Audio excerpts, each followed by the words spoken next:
Hello, everyone. I wanted to make this video so you know what you're doing this week. I am screen sharing right now. Hopefully you're seeing it. One time, like last week, it didn't work. So hopefully this will work this time because I want you to see what we're doing on Schoology. So depending upon which class you have me for the AM versus the PM, there's going to be different days for when we're doing stuff. So if it says Monday versus Tuesday, because I see you for the first time Monday or Tuesday, so you're going to have to follow along and make sure that you're doing the right day because I've changed it, but I'm doing a screen share for just one of the classes. So check this out. The folders are always the same. There's the past work folder, which is from more than 1 week before. I keep the week previous to what you worked on still there because I want to give some people some extended time. So from anything that is before last week, because maybe you're still working on something from the end of last week, what you should do is you should go to the past work folder. And to just give you a rundown, so the first week of the marking period was that transition period, and we were doing hybrid and everything. So that was, checking on the grades and everything like that. So that was that first week. Then when we went into all of this, the Renaissance, you remember before the Renaissance was the Anglo-Saxon and the Middle Ages. Renaissance time period changes a lot. But for as much as it changes, there's also a lot of it that stayed the same. So if you recall what we had here, the reminders of how we're going to start classes with the first couple of minutes for social emotional learning, the affirmations grateful list, the student journal. Remember I explained to you how important it is every day to record your inspirational quote. Those inspirational quotes can help you if you're going to do a summative response, that is a written response. It's a great way to start your essay. It's also a great way to wrap up your essay. It also might be great inspiration for a creative piece, right? So there's a reason why I'm doing all of this stuff. Some of the quotes are directly related to Hamlet, like the Thich Nhat Hanh, the Rumi quote that we've been doing. And then if you recall, there's the video about tragedy and Shakespeare and some of his language. Then we were talking about vices and virtues. That's a big thing during the Middle Ages and the Renaissance. The whole concept of the 7 deadly sins.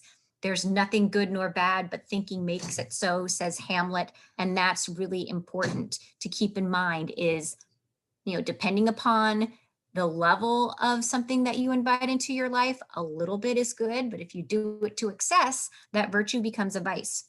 There's also the language of Shakespeare. Remember that was sonnet 18, iambic pentameter, boom, boom, boom, boom, boom, boom. Mental health in Hamlet. Back then they didn't really have psychology. They had different ideas of, what caused people to be a little off balance, if you will. But there's a really interesting article there. A lot of you said on the flip grid, if you made one, that you were interested in the psychological thinking of Hamlet and like his inner working. So you've got that. The elements of tragedy PDF that goes along with this other one with the slides. We've got that. And the video on the paradigm shift. If you recall, I presented that when we were in the building during the hybrid, talking about the music of the spheres and the golden ratio and the chain of being, all of the different thinkings. What was it like? What did the people from the Renaissance time period, what did they think? So if we go back, that was that one. And then this one here, this was just where we were together for one day. It was right before Thanksgiving or day of mourning, the break that we had. So talking about the sonnet and also, explaining what a sonnet is like. We did a little bit of the Shakespearean language with the tragedy part, but this was getting into a 14 line, really giving you an opportunity to have fun with that. you were to be writing. If you were a cyber, you can't really do groups, but it was an individual, and then everyone together after you helped each other write for my remote classes. Remember, I put you into breakout rooms. You tried filling out that chart. And then from that, you can take it and run with it. Or if you didn't like what your group came up with, I wanted you to have the opportunity to do what Shakespeare was doing, just for the 14 lines. Let me go back there. And then last week, oops, what did we do last week? Just a quick little recap. It was Hamlet. And let me go back here.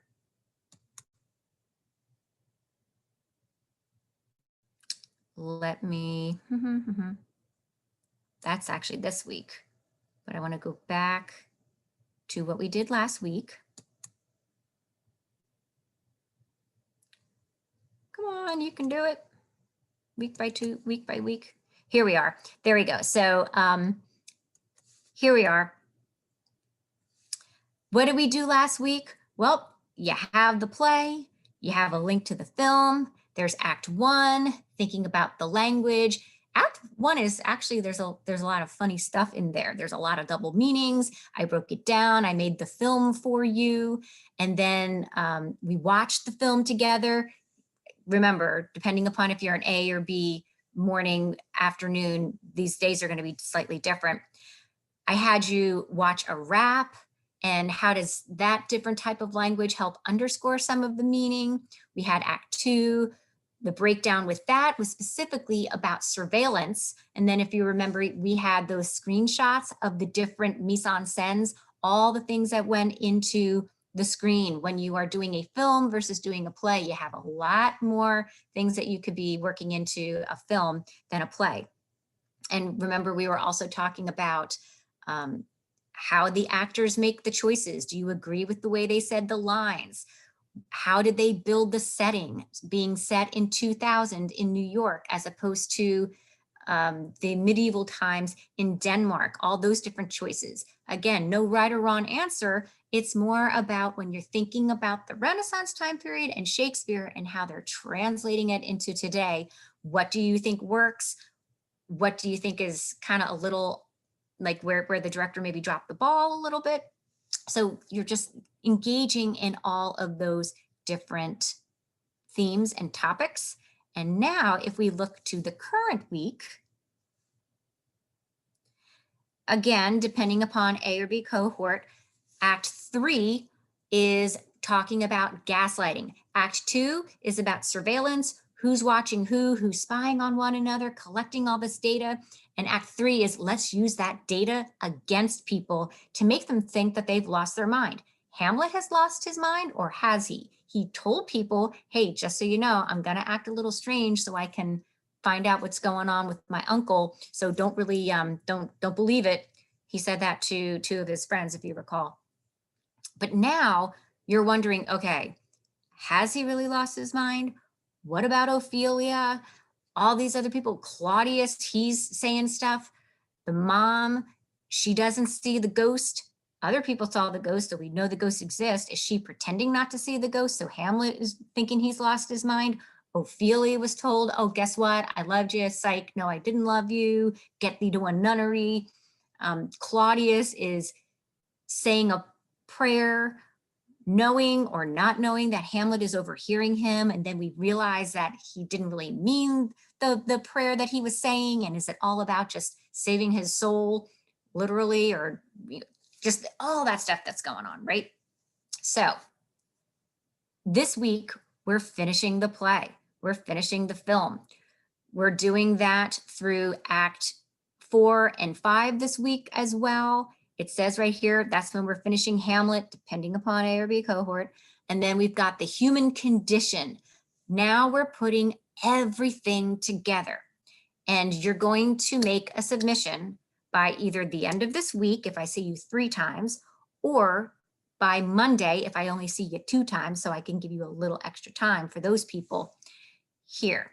What is the human condition, and how do people, including yourself, explore this topic throughout time? that is what you are to be answering and exploring with your create, perform, or respond.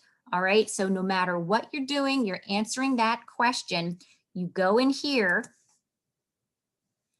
and you've got the create, perform, or respond. That's where you're going to upload it. You have right here a brief description. Again, it's the same exact expectations as first marking period, focus, content, organization, style, and conventions. And mainly with the content, what am I looking for is proof that you have engaged with the different modules from Schoology. I'm looking for Hamlet, tragedy, what it's like during the Renaissance time, reactions to the rap, to the gaslighting, to the human condition, to the different mise-en-scène screen captures, right? So if you do the create, maybe you're doing your own piece of artwork. If you're doing the perform, maybe you're performing one of the soliloquies. The most traditional one would be the response in 500 to 700 words with the works cited. The create and the perform, you still need to have a little piece describing what it is you are trying to accomplish. So if you wrote a sonnet, you still need to do 150 words saying, hey, this is why I did it. Notice the iambic pentameter. I'm trying to do this like Shakespeare, blah, blah, blah. And then if you still need a little bit more explanation of all of this, I put in the resource folder one last time, create, perform, respond. There are some more ideas right there. What's the difference between a works cited if you do a paper or an annotated bibliography if you do the create or the perform? And again, all things MLA. Now, to help you with all of this, because that's a lot to throw at you, I created a graphic organizer for people that is going to help you with the decision-making process. Let me just slide this over so you can see this here. All right, so these are the different questions that you are going to be answering for this. So you say what period you are, and again, here, you are to ultimately answer the question, what is the human condition and how do people, including yourself, explore this topic throughout time? So what that means is, what does it mean to be human? What struggles do we have? Why are we here? What's it all about? That's a really deep concept. And that's why people write plays. That's why Shakespeare wrote that play. That's why people write poetry, do art, rap, paintings. It's all about trying to explore what it's like being on Earth, right? So I'm giving you all these different options. This is a review of everything we did from the beginning of this marking period, what I was saying before. Check off some of these. Which one would you like to engage in and talk about for your create, perform, or respond? And then which one are you going to do? Now, this is not necessarily to lock you in, but it's helping you make these decisions. Which artifact are you going to submit? Look at the different ideas. You know, writing could be a typical, I don't want to say 5-paragraph, it's going to be beyond a 5-paragraph, but with an introduction, body, and conclusion paper that you're writing for me, or maybe you're writing a short story, or you could write a speech or write your own modernized monologue. You can do whatever you like. For example, the performance, you could sing something, you could make a podcast, you could make a video about like a TED Talk as Ophelia and her mental health. Like the possibilities are absolutely endless. And then the creation, again, it could be a photograph, it could be a thing in acrylics, maybe you do crafting, you could do a scrapbook. Again, wherever your energy goes, that's where you choose it. What's your main point? Why did you make it? What content are you going to work into it? And keeping in mind too, that I want you to be curious about this stuff. I want you to research more. Maybe you make a connection between Elon Musk and Da Vinci, right? And you say like, I want to learn more about Elon Musk, or maybe Tesla, or Ethan Hawke. What other movies has he made? Maybe you're finding a interview with the director of this modern version. So there's got to be something from this class modules and something from outside that you find using a reputable source. Maybe you podcast and you don't know how to do one. So you look that up. Maybe the research is so you can help to actually make this. And then finally, if you have a question, so you can ask me that. And what you're going to do is after you fill this out, you're going to get a receipt of this. So you have it. It can help you. I have a copy of it as well. And once you do that, I still want you to fill out that discussion post. So basically we can see each other. It's like crowdsourcing each other's ideas. You can see what other people came up with.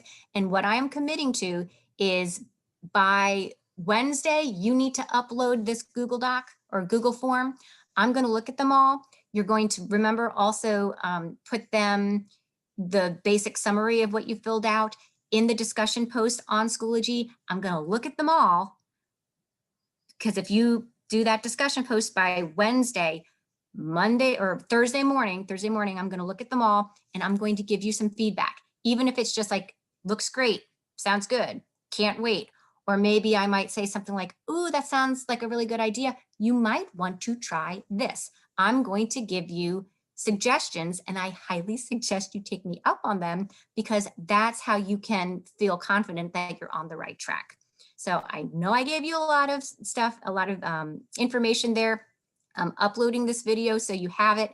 Keep in mind, I can track how many people watch this video. So if you're a little confused, please, this video is going to help. But then again, you won't know that I'm saying that unless you watch this video. But please, if you have any questions, reach out to me. I'm looking forward to seeing what you're coming up with and have a good, fun time with it. Take care.